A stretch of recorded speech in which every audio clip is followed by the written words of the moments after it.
Good morning, or actually, good afternoon, almost evening now. It's Easter Sunday, late afternoon, and we had an online worship service. A few glitches with the Zoom call, and for some reason, Facebook didn't record the whole thing.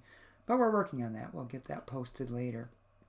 Today's Stillspeaking Devotional is entitled Be a Witness, written by Marche Greer, and it's based on the Gospel of Luke, chapter 24, verse 48. And the verse is short. It says, "You are witnesses of these things." And this is what Marche wrote. After the resurrection, Jesus reveals himself to people who are consumed in grief by his crucifixion. They are startled by him and believe they are seeing a ghost. It's difficult for them to immediately reconcile the miracle of Jesus' presence with the seeming finality and devastation of his death.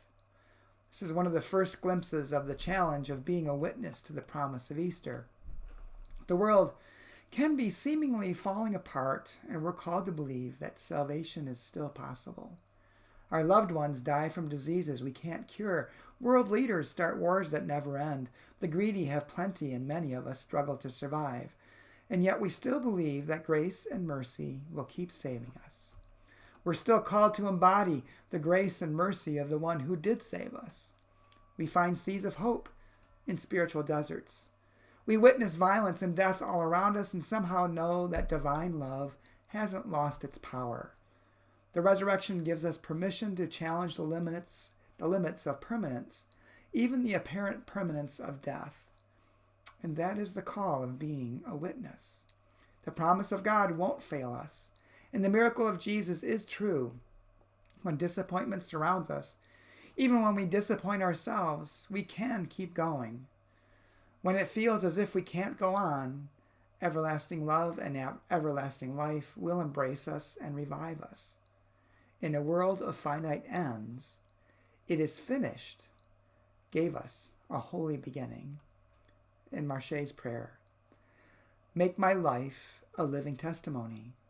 Renew me and restore me so that I may be witness to the power of your resurrection." Amen. Well, as I think of those last words, "it is finished." I preached on that on Palm Sunday.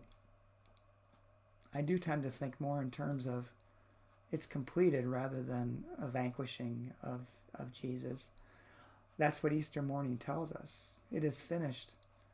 Just means his physical life was finished, but his true life only began.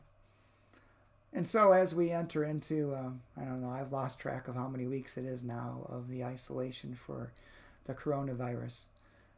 But as we enter into that, be assured that we go into each day never alone, and that as we are socially isolated and physically separate from each other, we are still together, interconnected through God, and we have the promise of everlasting life and everlasting love in him.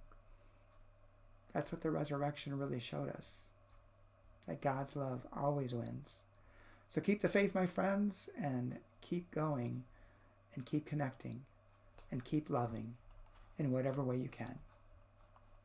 See you tomorrow.